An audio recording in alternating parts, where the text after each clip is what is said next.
Hah? Aduh pusing. Pala otak, pala Barbie pusing. Bolak-balik. Maju, mundur. Maju, mundur. Maju, mundur. Maju, mundur. Anjay pusing banget coy. Bombastic side eye, criminal offensive side eye.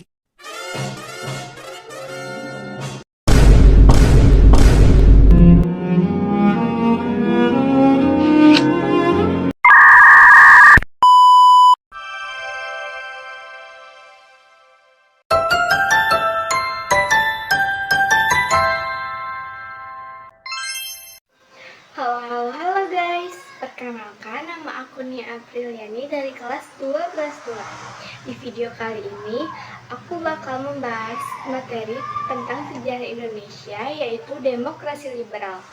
Kalian pasti pernah dengar kan, apa sih demokrasi liberal itu? Kita langsung masuk ke pembahasan aja ya.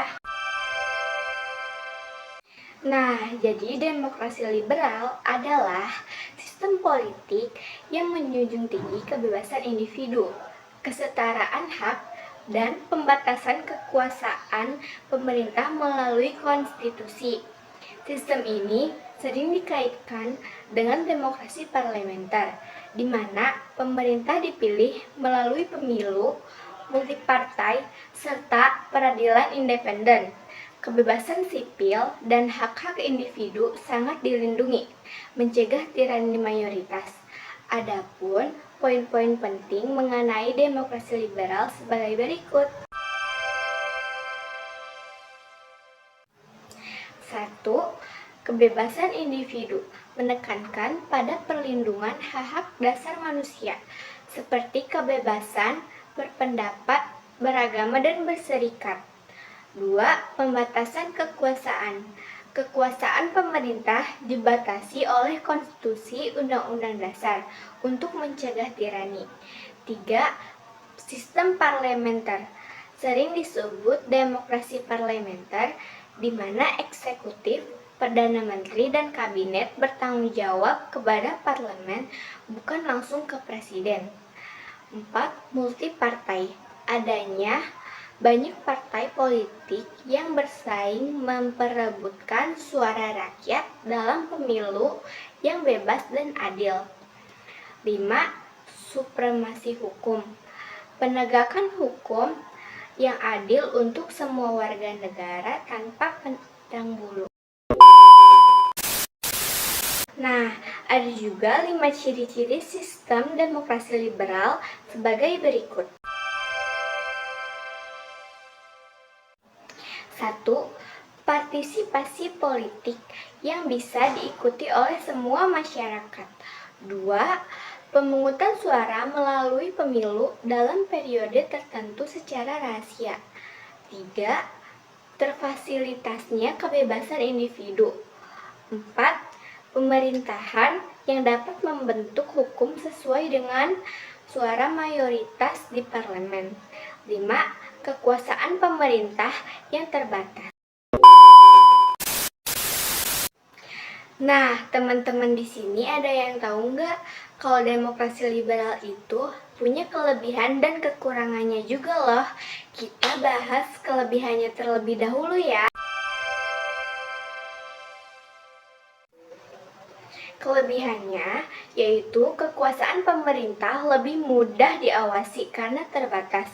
Perbedaan pandangan bisa terkelola karena seluruh pihak boleh membuat sendiri partainya. Sedangkan untuk kekurangannya, bagi kawasan politik, terlalu banyak partai tidak selalu berdampak baik. Sekarang kita masuk ke sejarahnya demokrasi liberal ya. Pelaksanaan pemerintahan pada masa demokrasi liberal Indonesia berlangsung pada tahun 1950 hingga 1959. Setelah kembali menjadi negara kesatuan, keadaan politik Indonesia menganut sistem demokrasi liberal dengan pemerintahan parlementer. Sistem parlementer Indonesia masih berpedoman sistem parlementer barat, yang dibentuk setelah dibubarkannya pemerintahan Republik Indonesia Serikat yaitu RIS pada tahun 1950. Perubahan bentuk pemerintahan mengakibatkan perubahan pula pada Undang-Undang Dasar. Dari Konstitusi RIS menjadi Undang-Undang Dasar sementara 1950. Adapun perkembangan demokrasi liberal sebagai berikut. Pada era demokrasi liberal, Indonesia mengadakan pemilihan umum pertama pada tahun 1955. Pemilu pertama dilaksanakan bertujuan untuk memilih para anggota parlemen dan anggota konstituante. Konstituante ditugaskan untuk membentuk UUD baru sehingga mampu menggantikan UUD sementara. Sistem politik masa demokrasi liberal banyak mendorong berkembangnya partai-partai politik. Karena demokrasi liberal menganut sistem multipartai. Partai besar pada masa demokrasi liberal antara lain Partai Nasional Indonesia (PNI), Nahdlatul Ulama (NU), Masyumi Partai Komunis Indonesia (PKI).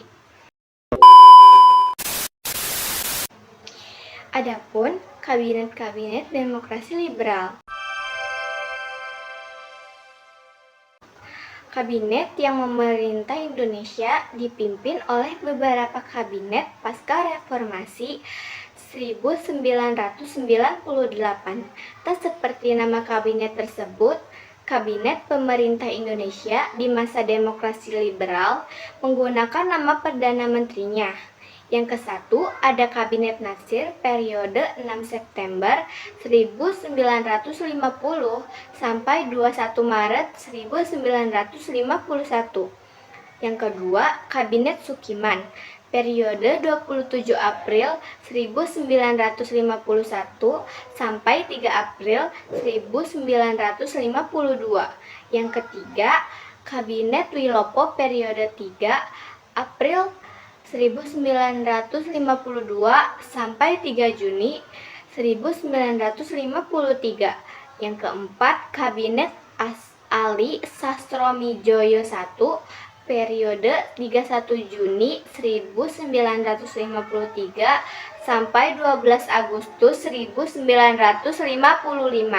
Yang kelima, Kabinet Burhanuddin Harahap periode 12 Agustus 1955 sampai 3 Maret 1956. Yang keenam, Kabinet Ali Sastromijoyo II periode 20 Maret 1956 sampai 4 Maret 1957. Yang ketujuh, ada Kabinet Juanda periode 9 April 1957 sampai 5 Juli 1959. Akhir masa dan kegagalan demokrasi liberal. Kekacauan politik yang ada pada demokrasi liberal membuat kabinet telah mengalami jatuh bangun karena munculnya mosi tidak percaya dari partai relawan, sehingga banyak terjadi perdebatan dalam konstituante yang sering menimbulkan suatu konflik berkepanjangan yang menghambat upaya pembangunan. Penetapan dasar negara merupakan masalah utama yang dihadapi konstituante. Atas kondisi tersebut, kemudian pada 5 Juli 1959, Presiden Soekarno mengeluarkan sebuah dekrit. Dekrit Presiden yang dikeluarkan pada 5 Juli 1959 mengungkapkan bahwa tidak diberlakukannya lagi UUDS tahun 1950. Maka secara otomatis sistem pemerintahan demokrasi liberal berakhir di Indonesia. Dari demokrasi liberal, kita belajar bahwa kebebasan itu penting, tetapi juga harus diimbangi dengan stabilitas pemerintahan. Demikian penjelasan dari aku. Terima kasih sudah menonton. Semoga video ini bermanfaat. Sampai jumpa di video selanjutnya. Dadah!